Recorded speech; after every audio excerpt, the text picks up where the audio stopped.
बिस्मिल्लाहिर्रहमानिर्रहीम अस्सलाम वालेकुम।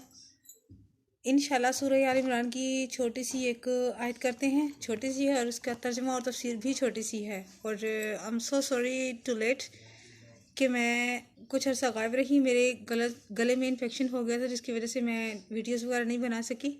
तो आज कुछ बेहतर है अल्हम्दुलिल्लाह। और एक और बात, 2 सिरप मैंने गले के मेडिसिन के तौर पर यूज़ किए और एक टैबलेट थी, उससे आराम नहीं आया। आज ये दूसरा दिन है। अम्मी मुझे अदरक का कहवा और चाय बना के दे रही हैं, उससे बेहतर है। अगर अल्लाह ना करे आपके गले में इन्फेक्शन है या गला या आवाज़ ख़राब है या जैसा भी है, खांसी है, तो आप अदरक की चाय ही यूज़ कीजिएगा। आती हूँ आयत की तरफ। बिस्मिल्लाहिर्रहमानिर्रहीम। कुल या अहलल किताबी ताअलौ इला कालिमातिन सवाइम बैनना व बैनकुम अल्ला नअबुदा इल्लल्लाह वला नुशरिका बिही शैअन वला यतखिज़ा बअदुना बअदन अरबाबा मिन दुनिल्लाह फ़इन तवल्लौ फ़कुलु अशहदु बिअन्ना मुस्लिमून। तर्जुमा है,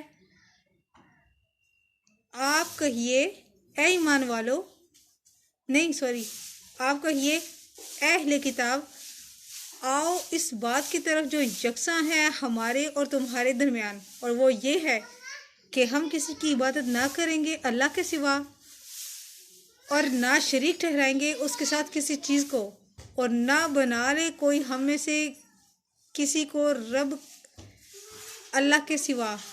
और अगर वो रुगरदानी करें यानी मुंह फेरें इस बात से, इस कलमे से, तो तुम कहो कि गवाह रहना ए अहले किताब कि हम मुसलमान हैं, कि हम इंशाल्लाह शिरक नहीं करेंगे, हम इंशाल्लाह अल्लाह के सिवा किसी को नहीं पुकारेंगे और हम इससे इंशाल्लाह रुगरदानी नहीं करेंगे।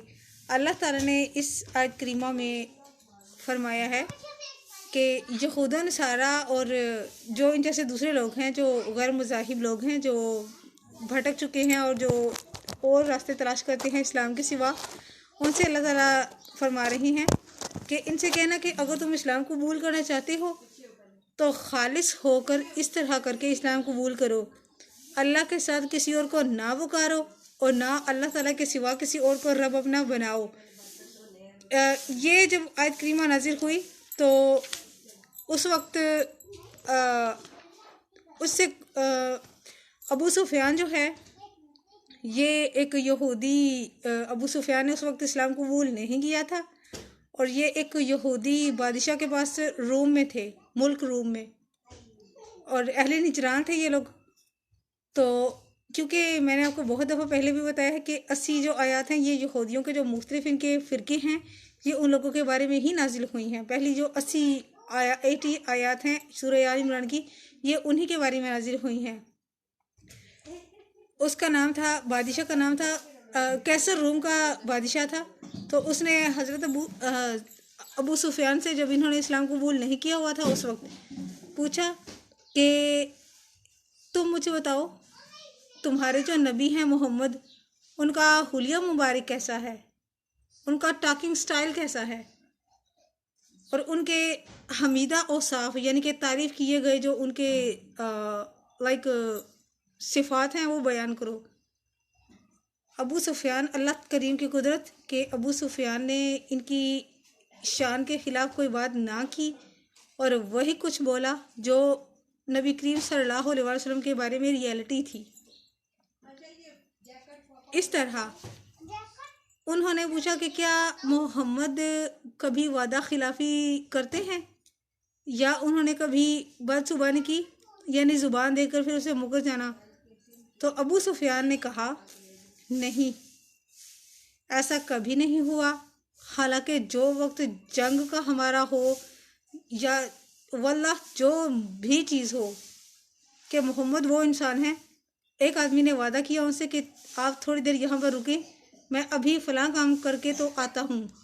तो मोहम्मद वहाँ पर 3 दिन 3 रातें खड़े रहे, उस आदमी का वेट करते रहे। ये अलग बात है कि जब वो आदमी नबी करीम सल्लल्लाहु अलैहि वसल्लम से तीसरे दिन या तीसरे या चौथे पहर जब उनसे मिला तो आप सल्लल्लाहु अलैहि वसल्लम को देखकर वो शर्मिंदा हो गया था, ये हुआ था। तो उस बादशाह ने कहा कैसे रूम के कि काश मैं इस वक्त मोहम्मद के पास होता तो मैं उनके कदमों की मिट्टी को चूम लेता, मैं उनके कदमों की मिट्टी को अपनी आंखों पर, अपने चेहरे पर मलता। सुबहान अल्लाह, कितनी लुत्फ अंदोज़ बात है ये, कितना सुरूर मिलता है इस तरह की चीज़ें सुनकर, पढ़कर, कि हमारे आका सल्लल्लाहु अलैहि वसल्लम जो हैं वो ऐसे हैं कि दुश्मन भी इनकी सिफ़ात बयान करते थे और कितना एहतराम उन्होंने किया। खैर, सरकार दो आलम सल्लल्लाहु अलैहि वसल्लम ने इनके पास एक ख़त भेजा। ख़त में इन्होंने पहले लिखा हुआ था, बिस्मिल्लाहिर्रहमानिर्रहीम,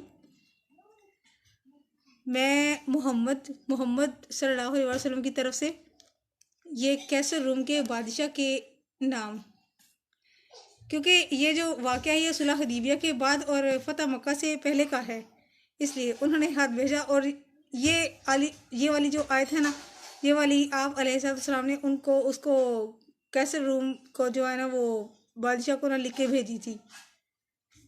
तो उसका इश्क, उसकी मोहब्बत इस कदर हो गई थी अहले निजरान वालों के बारे में, जो और ये सारे जो इनके जो फ़िरके हैं यहूदियों के, उनके बारे में पहले 80 आयतें नाजिल हुई हैं। ये वाली आयत लिखकर भेजी। तो वल्लाह आलम, ये अल्फाज जो मैंने आपको बताए हैं ये सही बुखारी शरीफ के हैं, और ये मैंने चंद एक मुकामात पर और भी पढ़े हैं जो मैंने आपको फुल डेफिनेशन से बता दिया है। यहाँ पर तफसीर इब्न कसीर में थोड़ी लिखी हुई थी बात, शॉर्ट लिखी हुई थी, लेकिन मैंने आपको उसकी डिटेल बयान कर दी है। ऐसा हुआ था, और जाहिर है कि एक इंसान ने इस कदर उनका एहतराम, सरकार दो आलम सल्लल्लाहु अलैहि वसल्लम का एहतराम किया कि उसने कहा, उनके कदमों की मिट्टी को मैं अपने चेहरे पर मलता, मैं अपनी आंखों पर मलता। मुमकिन है उसने इस्लाम कबूल किया हो। खैर, ये सूरह आल इमरान चल रही है, इंशाल्लाह उसका ज़िक्र भी बहुत जल्द आ जाएगा। और अबू सुफियान ने फिर इस्लाम कबूल कर लिया था। ये भी बड़ा इंटरेस्टिंग वाक़या है, इंशाल्लाह टाइम आने के साथ साथ मैं आपको बताऊंगी। आई होप कि इंशाल्लाह आप लोग बहुत इंजॉय करेंगे। तो ये चीज़ है, ये आयत करीमा आम है। आम कैसे है? आजकल आप लोग देख रहे हैं किस कदर, किस तरह करके शिर्क हो रहा है। अभी तक ये लोग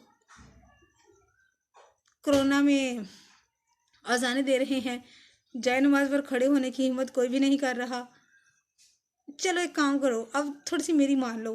जितने दिन हो गए ना आपको अजाने देते हुए, जितने दिन महीना हो गया, हफ्ते हो गए हैं, जितने भी हो गए हैं, प्लीज़ इतने ही दिन जो है ना वो सिर्फ 2 रकात रात को तहज्जुद टाइम या उससे पहले ईशा के बाद पढ़ लें। 2 रकात सलाते तौबा अदा कर लें। इंशाल्लाह उम्मीद है कि अल्लाह ताला हमें इस परेशानी से छुटकारा दे देगा। और मेरी दुआ है कि अल्लाह ताला हम सबको अपने हिफ्ज़ व मान में रखे, और अल्लाह ताला हमें पाकीज़गी में मौत दे, जिसमें हमारा गुस्ल, कफन, दफन अच्छे तरीके से हो, जिसके हकदार लोग अहले तौहीद हैं।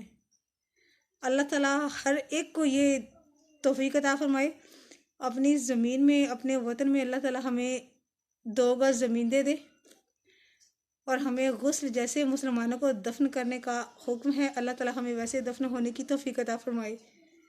बराए मेहरबानी ये थी मेरी आज की पोस्ट। सदका जारी की नीयत से ज़्यादा से ज़्यादा शेयर कीजिएगा, और जिसने अभी तक मेरे चैनल को सब्सक्राइब नहीं किया वो सब्सक्राइब भी कर लीजिएगा। जज़ाकल्लाह खैर।